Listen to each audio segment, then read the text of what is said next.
The formation of the British colonies in North America. When the countries of Western Europe went around the world setting up colonies, they did so with the idea that these colonies would help to make them rich.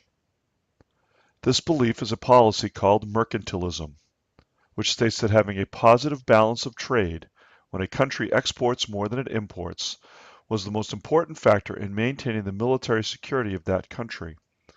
Once these colonies were established on the various continents, everything that happened there was done to the benefit of the mother country, including making sure that the natural resources of those colonies were for the exclusive use of the mother country, and that those countries could not trade with any other country.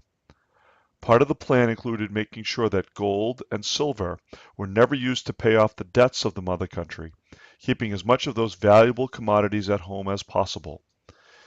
Given their naval and military power, England and France were the countries that became the world's leaders in setting up colonies, something that inevitably brought them into conflict. The conflict in North America began because the two nations set up colonies on the eastern part of the continent.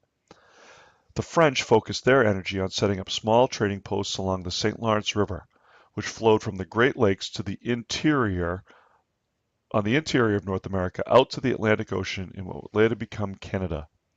The English set up their colonies further to the south, immediately along the Atlantic coast. The first English colony was established along the James River in the colony of Virginia in 1607. It was named Jamestown for King James I. The London Company was responsible for supplying the settlement with what it needed in order to survive in exchange for the colonists coming up with gold, which would help England get a positive balance of trade. Unfortunately for the settlers, gold was not to be found in the region, but soon it was found that a new cash crop, tobacco, could be grown and sold for high prices in England. This eventually led to the expansion of the Jamestown colony and its ultimate success. This led to more colonies in the southern area of settlement, including Maryland, North Carolina, South Carolina, and Georgia.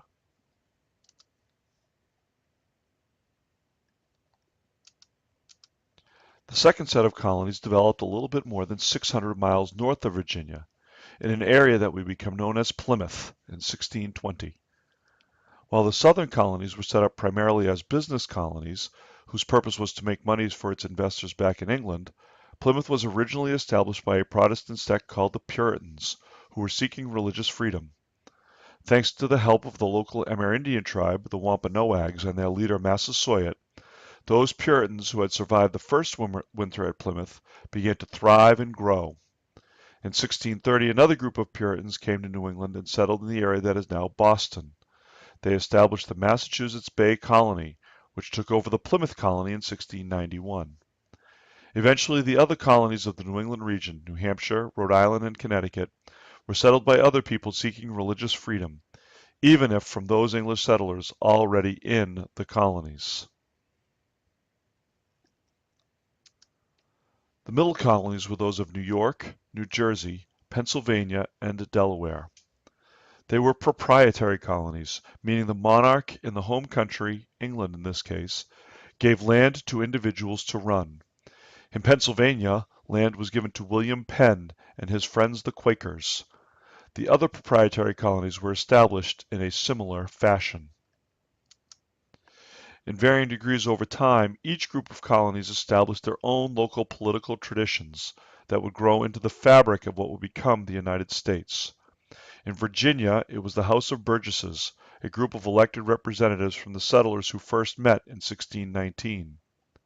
In Plymouth, it was the Mayflower Compact, written in 1620, before the settlers left their ship because they had no official charter for the land they were about to live on.